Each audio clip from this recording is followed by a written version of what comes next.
Dios le bendiga, mis amados, amén. Me regocijo siempre en el Señor que podemos orar y podemos estudiar la palabra del Señor, ¿no? Dice que hizo la lectura nuestra hermana Madeleine, que eso era la vida de la iglesia, ¿no? Reunirse, compartir, orar, interceder los unos por los otros y preocuparse de que no haya necesidades entre los santos. Es el deseo del Señor, que nosotros vivamos conforme instruye la palabra, no conforme creemos o nosotros pensamos, sino conforme instruye la palabra del Señor. En esta noche vamos a tener un tema que, para terminar la parte de eclesiología que estamos viendo, que es la parte cuarta, diríamos, de la segunda parte que estamos viendo, que es la iglesia. Hemos visto el propósito de la iglesia, hemos visto las señales de la iglesia, llegamos hasta la número 9 la semana pasada y nos faltaban la 10, 11 y 12, pero son muy similares y he considerado de que podemos avanzar. Las tres que no hemos tocado, de repente se las voy a mencionar para que se sientan contentos, pero vamos a dar primero lectura a la palabra del Señor que vamos a usar en esta noche de repente con mayor frecuencia. Vamos al libro de Juan, capítulo 17, Evangelio según San Juan, capítulo 17. La unidad de la iglesia. Versos 20 y 21, dentro de los muchos versos que vamos a ver esta noche de la palabra del Señor. Dice así la palabra: y cuando les hubo dicho esto, es Juan 17, 20 y 21. Ahora sí.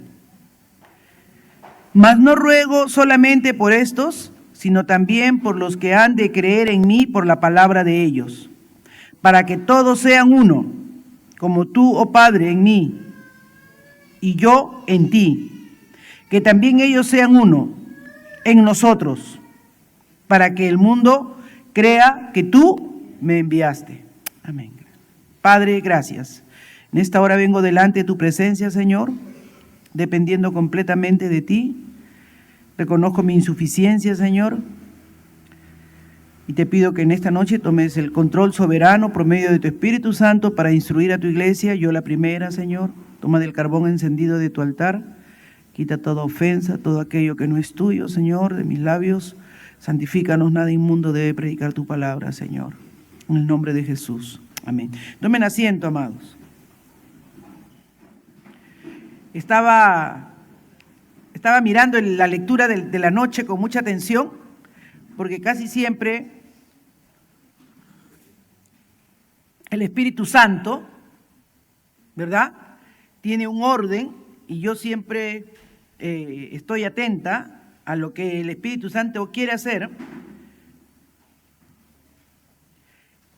Y decía bien, ¿no? Porque ahí en la lectura que la hermana nos trajo, hablaba también de que la iglesia estaba unánime y tenían un solo propósito. Y dentro de ese solo propósito hacían las cosas soberanamente como Dios las había indicado, y que por medio de ¿qué cosa? Del poder del Espíritu Santo que había sido derramado en ellos, eran guiados y hacían las cosas conforme Dios las había establecido. Miren, ella leyó en Hechos, y hay una porción que está en Hechos 4, 32, 35, que corrobora la lectura que hemos tenido de Juan 17.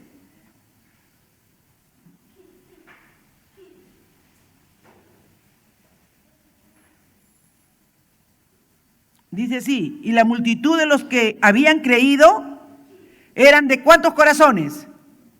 De un corazón. O sea, había unidad de propósito. Eran de un corazón. Y no es que había un solo corazón, porque cada uno tenía su propio corazón, ¿no es cierto? Solo que se está refiriendo ahí el corazón como el sentido de la vida. Para ellos solamente era Cristo. Estaban envueltos en eso, y dice, y eran de un corazón y un alma. Su vida tenía un solo sentido, y ninguno decía ser suyo propio nada de lo que poseía, sino que tenían todas las cosas en común. Y con gran poder, ¿qué poder? ¿Qué dijimos que era una de las características de las señales de una iglesia que se acercaba más a la santidad que Dios esperaba, era una iglesia que tenía poder, ¿no es cierto? Dijimos claramente que el Evangelio, citando inclusive Corintios, no es una palabra que viene con poder y no es cualquier poder. ¿Qué poder es? El poder del Espíritu Santo. Y acá también lo reafirma: con gran poder los apóstoles daban testimonio de la resurrección del Señor Jesús. Abundante gracia era sobre todos ellos. Así que no habían entre ellos ningún necesitado. Y esto, yo decía, Señor, gracias, porque aunque yo no lo pensaba tocar, pero eso nos dan dos señales importantes de una iglesia más pura. Una iglesia más pura, en primeramente, la santidad de los creyentes. La santidad de los creyentes, porque sin santidad, 1 Tesalonicenses ya la sabemos, ¿qué dice? Nadie verá a Dios. O sea, no somos santos totalmente, porque el mismo Filipenses dice que Dios ha comenzado una buena obra en nuestra vida y que la va a perfeccionar durante toda nuestra vida. O sea, nunca somos los perfectos que deberíamos ser. Y ahí es donde el hermano Wayne Gruden dice algo importante, ¿no? No hay iglesia perfecta. No hay iglesia que diga: nosotros somos la iglesia más pura, nosotros somos la iglesia número 1 porque a nosotros no nos falta nada. No, no, no. En el mismo Apocalipsis, Dios muestra, ¿no?, que por muchas cualidades que le decía a una iglesia, siempre decía: pero tengo esto, que esto te falta. Aún a Efesios. Y a Efesios no le puede reclamar que se haya ido al mundo, no, sino que no tenga a Dios en el lugar que le corresponde, que no esté haciendo las obras con el mismo ánimo, con el mismo entusiasmo. ¿Se dan cuenta?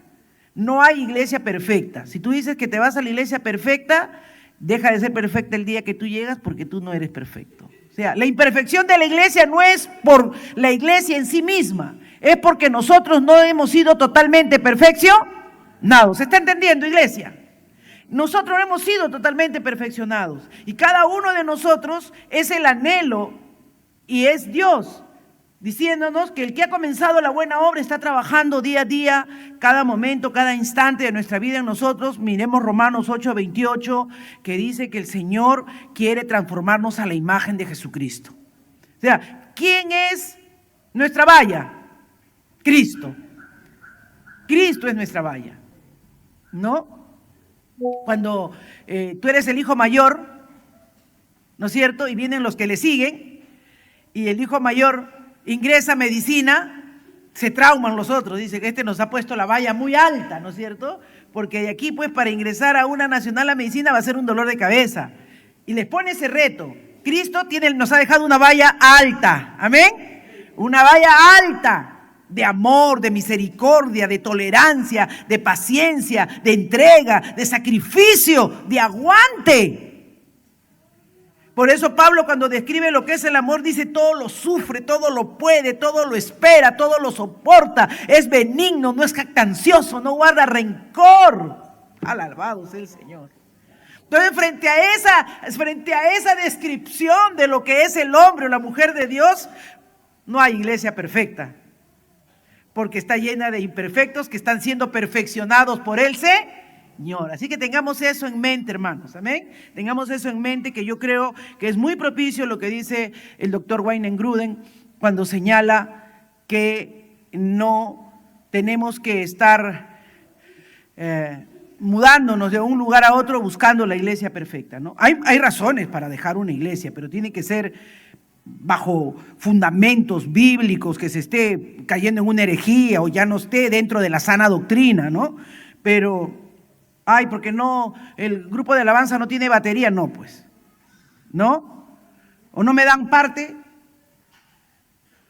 Eso no es una razón para irse. Nosotros tenemos que mirar entonces que el propósito de Dios es la santidad, que era el punto 10, y luego que es el cuidado de los pobres, que nos ha dado la lectura de Hechos 4 en esta noche, gracias a nuestra hermana Madeleine, que dice que no puede ser, pues, no, que algún hermano en esta iglesia esté pasando necesidad y tú estés botando la comida porque no quieres comer calentado. Eso no es una iglesia bíblica. Porque siempre debemos tener el cuidado, ¿no? Y ahí cuando la hermana Susanita nos manda, hermana, no se olvide de traer su kilito de amor, revise siempre su almacén, porque siempre algo hay, ¿no? Y que a veces está ahí, y qué dolor que lo botes porque le ha entrado gorgojo. Hermano, usted venga rodeado en chapitas si es que eso está pasando. Porque sabiendo que hay una despensa donde ese kilo de amor le podría servir a alguien, de repente no a algún hermano de acá, que gracias a Dios que no haya necesitados entre nosotros de repente. Pero también el Ministerio de Aspen visita hogares aún de los niños de escuela bíblica, visita de la comunidad, la hermana Gloria que está cerca a los comedores, sensible a las necesidades de la comunidad. Siempre hay necesitados, ¿sí o no, hermana Gloria? Amén. Entonces, una iglesia... Una de las señales de una iglesia que se acerca a lo que Dios espera es que nunca nos olvidemos de los pobres, porque los pobres siempre estarán entre nosotros. Amén. O sea, cuidado de los más necesitados, cuidado de los pobres, de las viudas, de los huérfanos. Y el punto 12 es el amor a Cristo. El amor a Cristo, hermanos. Estas cosas no las podríamos hacer si no amáramos al Señor. 1 Pedro 1:8, ¿no? Para no citar Hechos, para irnos a otro libro, Pedro 1:8 dice, a quien amáis sin haberle visto, en quien creyendo, aunque ahora no lo veis, os alegráis con gozo inefable y glorioso. Así es que el Señor no nos diga, como le dijo a la iglesia de Éfeso en Apocalipsis, tengo contra ti que has dejado tu primer amor. Una iglesia que cada día quiere ser más pura, quiere ser más agradable al Señor, quiere estar más santificada, ama a Cristo. Y todo lo que hace, lo hace por amor al Señor. Amén. Todo lo que lo hace por amor al Señor. Acá no hay nada que hagamos por agradar a hombres. Acá todo lo que hacemos, lo hacemos para agradar a Cristo, porque Él es el que nos ha llamado a que glorifiquemos a su Padre. Y ahí sí podemos entrar a la unidad. Para la Biblia, en el Nuevo Testamento, la unidad de la iglesia es vital. Para esto, hermanos, todos tenemos que ser de un mismo sentir, de un mismo pensamiento. Tiene que impulsarnos una misma fuerza. Una misma fuerza. El Señor estaba interesado en que todo lo que Él había hecho y había manifestado esté marcando de tal manera nuestras vidas, ¿verdad? El Señor dice que cada uno de nosotros, en Efesios 4:7, pero a cada uno de nosotros fue dado, ¿qué cosa? La gracia conforme a la medida del don de Cristo. A cada uno de nosotros. Así que cada uno de nosotros en el cuerpo de Cristo es necesario dentro de lo que le toca hacer. Eso es lo primero que tenemos que entender. Yo no puedo decir a este no te necesito. Porque todos nos necesitamos. Esto era en la mente de Cristo vital. ¿Por qué? ¿Qué hemos leído? Que hemos leído en el verso que acabamos de ver aquí, en 1 Pedro 1:8. A quien amáis sin haberle visto, en quien creyendo, aunque ahora no lo veáis, os alegráis con gozo inefable y glorioso. Miren el verso 9, obteniendo el fin de vuestra fe, que es la salvación de vuestras almas. Los profetas que profetizaron de la gracia destinada a vosotros inquirieron diligentemente, indagaron acerca de esta salvación. Fueron diligentes, porque para traer gloria al Señor era importante. Y miren lo que dice el Señor Jesús a sus discípulos. Volvamos ahora a Juan. En Juan 10:16, ¿qué dice? Tengo otras ovejas que no son de este redil. Se estaba refiriendo a los gentiles.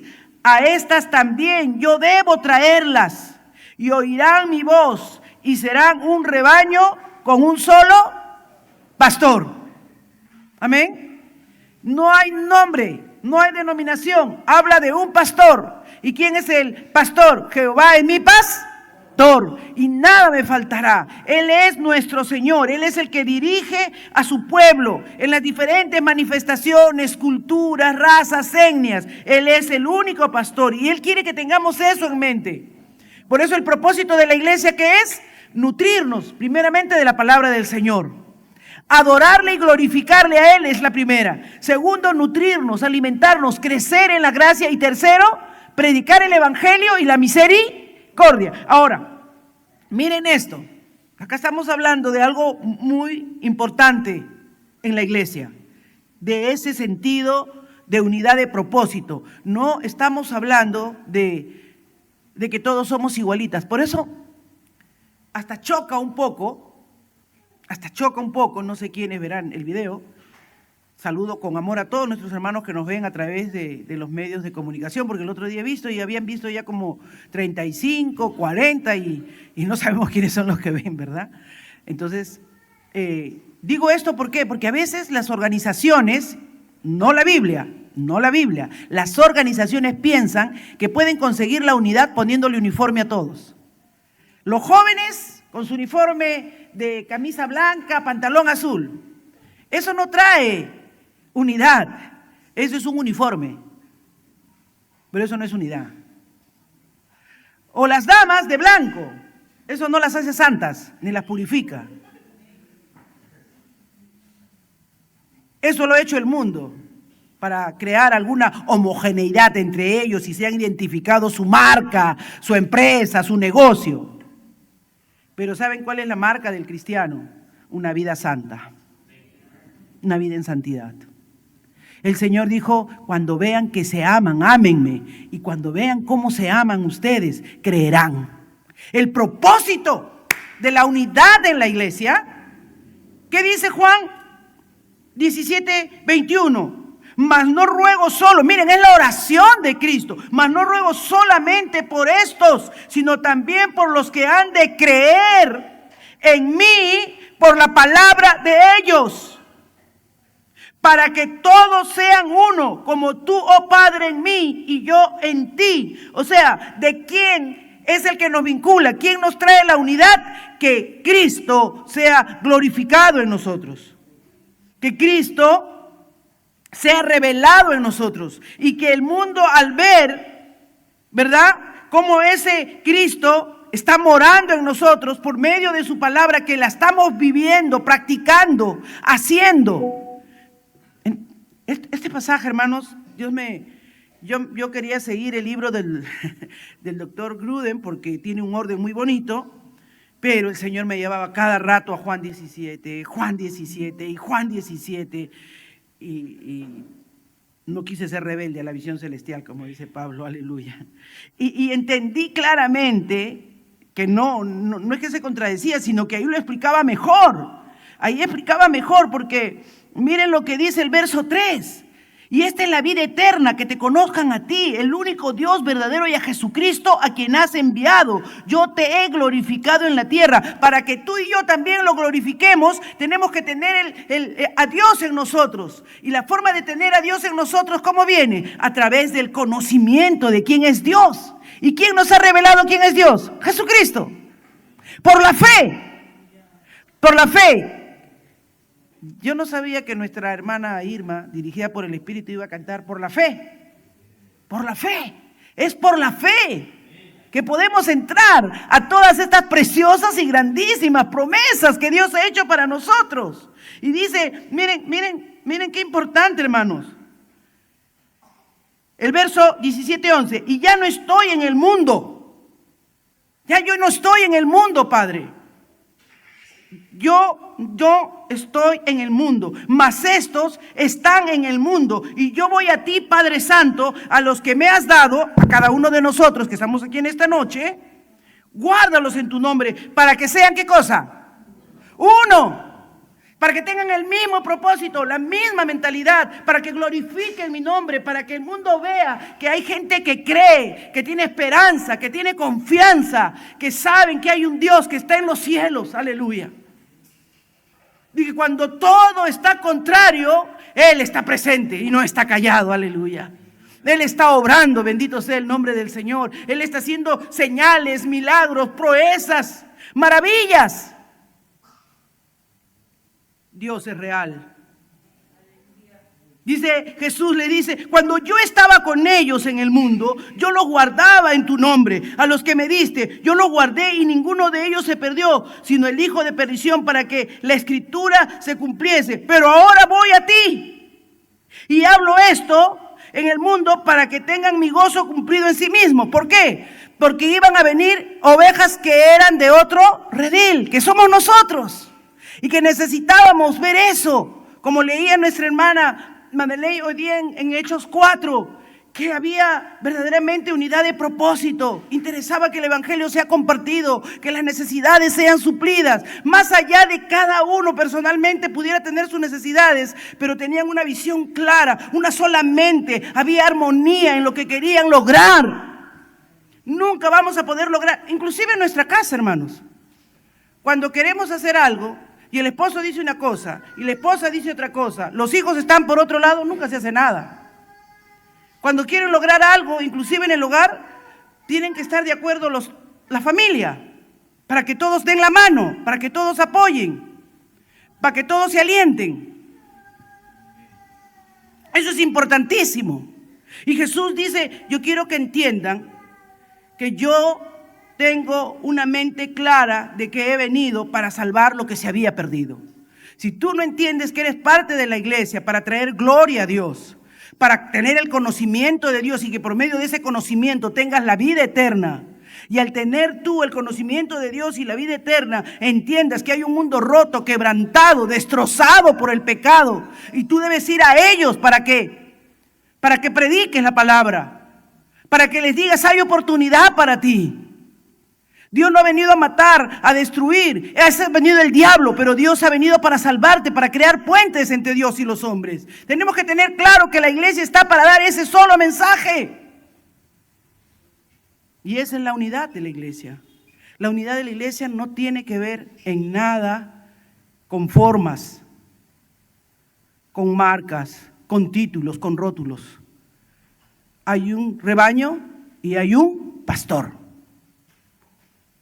Eso es lo que dice Cristo. Eso es lo que dice acá. Yo oro, Señor, por los que han de venir. No los quites del mundo. No. Guárdalos del mal, les dice. No son del mundo, como yo tampoco soy del mundo. Pero acá entra nuevamente una de las cosas que agradan a Dios. Santifícalos en tu verdad. Y para santificarlos tienen tu palabra, porque tu palabra es la verdad. Santifícalos en tu verdad. En esa verdad, Padre, es que ellos deben crecer y deben andar. Como tú me enviaste al mundo, así yo los envío. Hermanos, Dios no nos envía desarmados, nos envía con el poder de su Espíritu Santo. Con el poder del Espíritu Santo.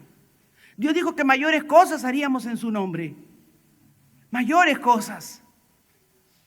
Estaba viendo una entrevista ahora en la mañana de ese actor que hace de Jesús en la serie Chosen. ¿No? Chosen. En español, ¿cómo se dice? El elegido. Y que él hace de Jesús y narra las diferentes partes del evangelio, ¿no? Pero tenían un presupuesto no muy alto los hermanos que iban a hacer esa, y lo contrataron a este actor. Pero ¿saben qué? Ese actor estaba totalmente perdido, totalmente perdido. Estaba tan mal, sentía que su vida ya tenía tal despropósito que en su hotel trató de suicidarse.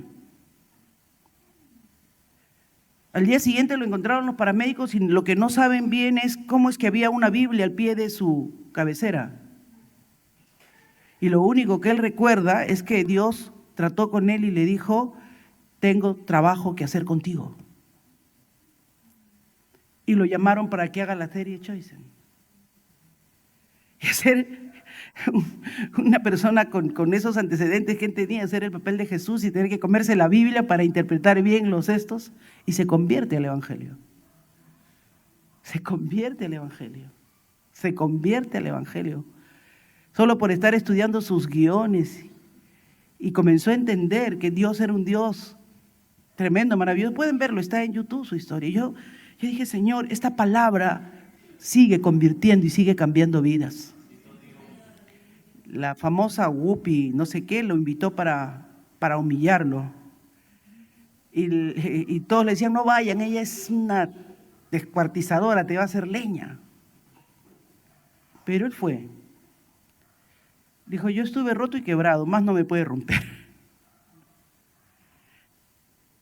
Y le dio un tremendo testimonio, hermanos, que tuvieron que grabarlo y se ha reproducido en no sé cuántos miles de millones de réplicas han hecho en las cadenas de la respuesta tan contundente que él le dio, ¿no? sobre lo que era Cristo y lo que Cristo había hecho en su vida. ¿Tú puedes responder de la misma manera cualquiera? Cuando tienes un encuentro genuino con el Evangelio, hermanos, cuando la palabra de Dios está obrando en tu vida, cuando tienes la verdad, tú te santificas y te consagras. Dice el verso 19, y por ellos yo me santifico a mí mismo, para que también ellos sean santificados en la verdad. Miren, Jesús dice, si yo vivo lo que estoy viviendo, si yo sufro lo que estoy viviendo, si yo cargo la vergüenza, el vituperio, la humillación, es para que sean santificados, para que ellos sean limpiados, porque dice que Él con su sangre nos ha limpiado y con su palabra, hermanos, ha borrado todas nuestras transgresiones, todas nuestras rebeliones, y yo los santifico en la verdad. Vivamos por la verdad. Andemos en la verdad. No ruego solamente por estos, y ahí está nuevamente Juan 10:16, sino también por los que han de venir y los que han de creer en mí por la palabra de ellos. Tu testimonio, una iglesia que guarda el testimonio, no como que sabes, sino como que vives. No es fácil ser creyentes, no sé si para ustedes, para mí no es fácil. Luchar contra la comodidad, luchar contra las tentaciones, contra los deleites temporales, contra la ira, el enojo, contra la falta de amor, de paciencia. Pero dice, van a creer en mí por la palabra de ellos.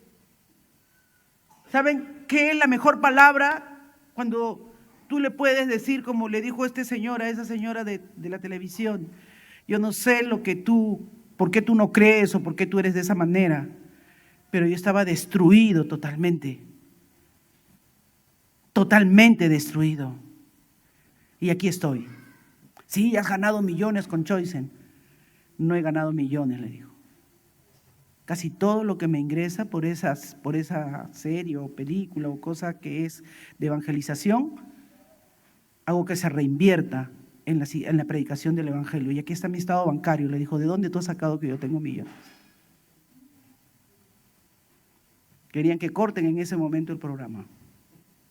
Porque cuando alguien ha tenido un genuino encuentro con Jesucristo, sabe a dónde deben ir sus finanzas, saben a dónde deben ir sus recursos, sabe a dónde debe orientar todo lo que Dios le ha dado, porque todos tenemos un solo propósito, una sola mente, un solo sentir. Eso es la unidad de la iglesia. Creer que lo que estamos haciendo es trascendente e importante para el reino de Dios, para que todos sean uno, como tú, oh Padre, en mí y yo en ti, que también ellos sean uno en nosotros. Cada uno, hermanos, es una persona diferente, una diversidad, pero cuando se trata de los asuntos, Cristo es la cabeza. Amén. Si vamos a Efesios capítulo 4.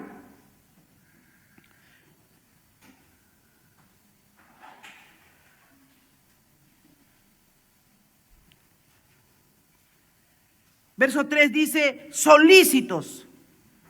Esto, hermano, no debe ser algo si se da o no se da. ¿Qué quiere decir solícitos? Quiere decir poniendo atención, poniendo cuidado. Esta acción que yo voy a hacer, esta actitud que yo voy a tener, este comportamiento con que yo voy a hacer, guarda la unidad como cuerpo de Cristo, guarda la unidad en el propósito que Dios me ha llamado. Dice, solícitos en guardar la unidad del Espíritu en el vínculo de la paz. Ese solícitos es propósito, esfuerzo, negación. ¿Para qué? Para que el Espíritu Santo nos dé ese dominio propio, nos dé esa paciencia, nos dé esa misericordia. Por eso dice Pedro, ¿no? Que estamos estudiando, hermano, en segunda de Pedro, ¿no? A la fe añadid. ¿Qué dice? ¿Qué le añadimos a la fe? ¿Cuál es la primera cosa que le debemos añadir? Virtud. Virtud, dice. Para que tengamos clara la diferencia entre el bien y el mal. Y después a la virtud, dominio propio. Después dice conocimiento, porque es el conocimiento de Dios. Pero como nos enseñaba el domingo tan precioso el hermano, no es ese conocimiento intelectual, sino ese conocimiento vivencial de la experiencia con Dios. De la experiencia con Dios, de haber sido, me ha tocado, sí, me ha tocado. El Señor me ha hecho ver mi condición, el Señor me ha humillado, me ha traído a su presencia. Un cuerpo, un espíritu, como fuisteis también llamados en una misma esperanza, en una de vuestra vocación. ¿Se dan cuenta? Cuando tú hablamos de unidad, estamos hablando de una sola esperanza, Cristo, el Rey de Gloria. Estamos hablando de solamente de Él, hermanos. Una característica de una iglesia que quiere ser cada día más agradable al Señor es que nuestras conversaciones ya no son vana palabrería. Ya no son vanidades de la mente, ya no son que está de moda o que no me puse, que sí te pusiste. Nuestras conversaciones son las cosas del Espíritu, de la esperanza, de la fe, de los dones, de la búsqueda genuina del Señor, de su obra poderosa a través de la vida de cada uno de nosotros. Dice, pero cada uno, lo que les leí antes en el verso 7, de nosotros fue dada la gracia conforme a la medida del don de Cristo, por lo cual dice, subiendo a lo alto a la cautividad, por lo cual dice, subiendo a lo alto llevó cautiva la cautividad y dio dones a los hombres. Y eso de que subió, ¿qué es? Sino que primero había descendido a las partes más bajas de la tierra. El que descendió es el mismo que también subió por encima de todos los cielos para llenarlo todo. Él mismo constituyó, hermano, amados hermanos, Él es el que te ha dado esa gracia, te ha dado ese privilegio, te está llamando, te está diciendo hay necesidad en cada cosa, en cada área, en cada departamento, en cada lugar de servicio de la iglesia, a fin de que quedamos perfeccionados. Claro que tiene que haber problemas, claro que va a haber fallas, hermano, cuando nos relacionamos. ¿Ok? Porque la unidad no se basa en que la paz no es la paz de que todos nos llevamos bien y todos somos amiguitos. Esa no es la paz. La paz es que todos pensamos en Cristo y deponemos nuestros propios intereses a favor del Señor. Eso es la paz. Eso es la paz. Viene de Dios, es espiritual, sale de adentro hacia afuera. Entiendo yo que Dios quiere ponerme para ser útil, para lograr la unidad de la fe y del conocimiento del Hijo de Dios, para que podamos, hermanos, ser perfeccionados. Dice el verso 13, hasta que todos. Yo quiero ser espiritual, eso dice, para que tú seas espiritual. No lo particulariza, sino hasta que todos. Cada actitud, cada comportamiento, cada conducta que nosotros tenemos es a fin de perfeccionarnos como cuerpo, acercándonos a Dios. ¿Qué es lo que hace más difícil crecer a la iglesia? Que a veces estamos entretenidos entre los problemas que tenemos entre nosotros mismos. Eso es lo que mayormente a veces impide. Que a veces tú y yo estamos mordiéndonos entre nosotros, criticándonos entre nosotros, murmurando entre nosotros. Hermanos, si nuestros hermanos fallan o pecan, oremos los unos por los otros. Oremos los unos por los otros y pongámonos en su lugar, como decía el pastor Carlos, hasta que lloremos, ¿no? El pastor Carlos Jesús decía hasta que lloremos, hasta que sintamos el dolor que esa persona puede haber sentido por haberle fallado. Y si no es consciente, entonces ora para que sea consciente, para que Dios le revele, para que Dios se perfeccione hasta que lleguemos a esa unidad de la fe, de esa fe, hermanos, que quiere conocer más a Cristo, que quiere hablar más. Y dice, un varón perfecto a la medida de la estatura de la plenitud de Cristo. Ya le dije, ¿quién ha puesto la valla en nuestra vida? Cristo, hermanos. Cristo. Usted no se compare conmigo porque, hermano, usted muere ahí. Yo estoy más jalada, tengo más mal genio, poca paciencia, más floja. Y ahora más vieja, más ociosa. Pero le digo al Señor, quiero ser más como tú. Aunque eso cueste ser triturado y molido, cueste ser pasado por el tamiz, cueste renunciar a tu comodidad. Hermanos, la plenitud, para que ya no seamos niños fluctuantes, llevados por donde quiera viento de doctrinas. Hoy hay muchas doctrinas falsas, hoy hay muchas enseñanzas que son erróneas. Pero ¿cómo puedes discernir? Y ya lo han enseñado aquí los maestros muy bien. Han dicho que para descubrir las erróneas no tenemos que estar averiguando todas las falsas, sino conocer solo la verdadera. Y cuando conoces la verdadera, siempre descubrirás cuál es falsa. Amén. Siempre sabrás cuál es falsa. Eso es lo que nos pide el Señor. Y claramente dice, sino que siguiendo la verdad, ¿en qué? ¿En competencia o en amor? ¿Ah? El 4:15. Pero siguiendo la verdad en amor, crezcamos en todo aquel que es la cabeza. ¿Quién es la cabeza? Cristo. Cristo, hermanos, de quien todo el cuerpo, concertado y unido entre sí por todas las coyunturas, se ayudan o se hunden. Se ayudan mutuamente. Se ayudan mutuamente, hermanos. Estamos para apoyarnos, para alentarnos. No, miren, no hay cosa que duela más o que pueda entristecer más a un padre o a una madre que los hijos se peleen y no se ayuden. Es que no puedes ayudar a tu hermano, pero si tú sabes, ay no, a mí me costó aprender, que él aprenda. ¿Cómo se siente esa mamá? ¿Cómo se siente ese papá? ¿Duele o no duele? Pero Manuelito, ayúdale a tu hermano. Tú ya sabes multiplicar muy bien. ¿Acaso él me enseñó a mí? Yo he aprendido solo. ¿Cómo se siente el papá? ¿Cómo se siente la mamá? Tiene ganas de agarrarlo y darle unos cuantos palos, ¿no es cierto? Así se siente el Señor.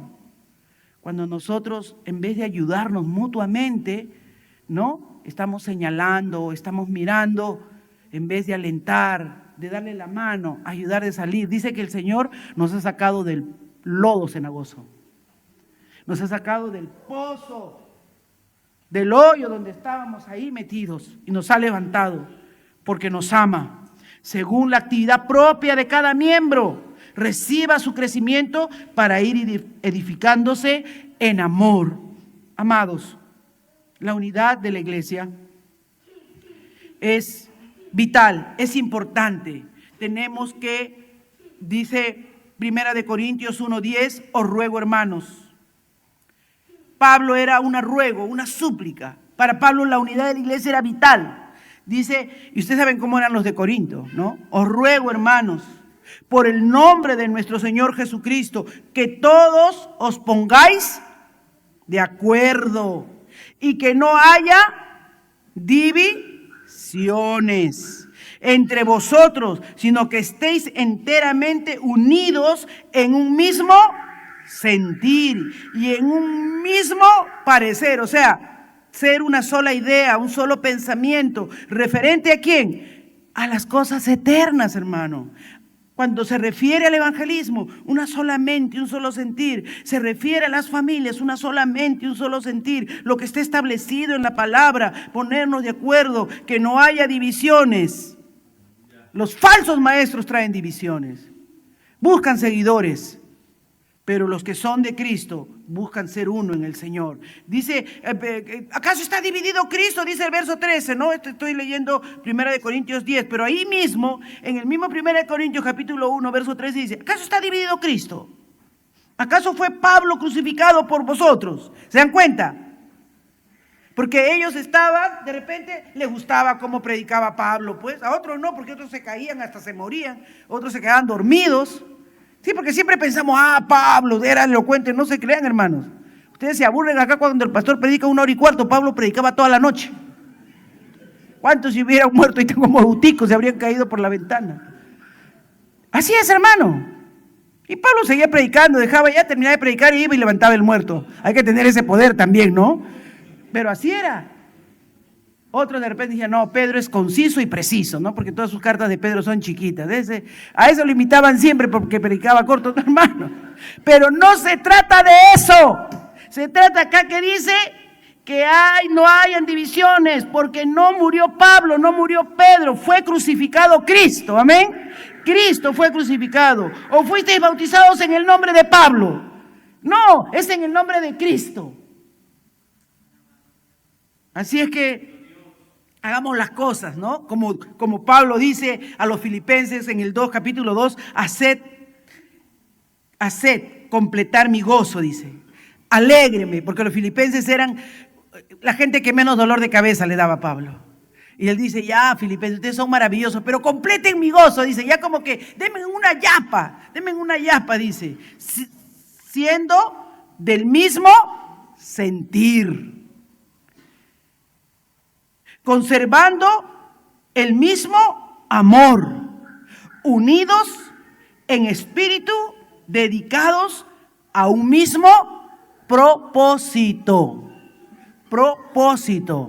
Y dice ahí también, está en Filipenses cuando dice, ruego que sean Evodia y Síntique de un mismo sentir. Porque, hermanos, siempre hay, no, es que yo creo que se haga esto, no, es que yo creo así.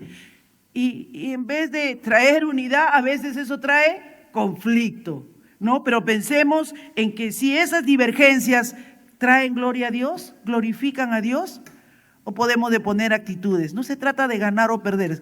¿Qué es lo que es más funcional para traer gloria a Dios? No posturas, no posiciones. Nuestro Dios es el que se ha ganado la gloria y la honra. Amén. Yo ruego por estos, por los que me distes, unidos en propósito y en acciones. ¿Queremos ser esa iglesia gloriosa? Amén, hermanos. Reconociendo entonces que la obra del Espíritu Santo es, ¿qué cosa? Traer esa armonía entre los hermanos y nos da la paz. Ahí es donde viene la paz. Ya no se discute. Esto da testimonio de fe a los de afuera, ¿no? Todos dicen, wow. Esto demuestra que se hace con esfuerzo y diligencia. No es fácil, hermanos. Porque casi siempre el mundo nos ha enseñado y se ha metido mucho a la iglesia. Yo tengo la razón. O bueno, pues, yo soy el presidente. O yo soy el pastor. Cuidado, tenemos que aprender a tener oídos humildes. Porque al profeta le habló la mula. Y la mula era la que tenía razón y no el profeta. Que Dios nos ayude a entender que el deseo de Dios es que tengamos el mismo sentir que hubo en Cristo Jesús. Seamos del mismo sentir. Ese es el sentir que debe haber en nosotros. No hay otro. Oremos. Padre, gracias. Oh, mi Dios. Señor, sé que he seguido el pasaje que me diste y los puntos que me diste. Ayúdame, Dios, a mirar las otras partes la siguiente semana, pero he hablado desde tu corazón, Señor, para que entendamos, Padre, que eres tú el que anhela, el que desea que depongamos actitudes, pensamientos divergentes, que nos concentremos en lo importante, Señor, en lo importante que es conocerte a ti, vivir bajo tu palabra, poner en alto tus propósitos. Que traigamos gloria, honra y alabanza a tu nombre, que te conozcamos, que nos nutramos y crezcamos para ser miembros útiles en el cuerpo y edificarnos los unos a los otros para crecer a la medida, a la estatura de la plenitud de Cristo, porque es la única que tenemos como referencia. Ninguno de nosotros, ningún maestro, nada que traiga divisiones o que traiga un liderazgo que quiera seguidores. Al único que seguimos en este lugar tiene que ser a Cristo y su palabra, Señor. Vivir por la verdad y por la verdad del Evangelio. Vivir en Cristo Jesús. Padre, yo te doy gracias. Amén. Dios le bendiga, mis amados.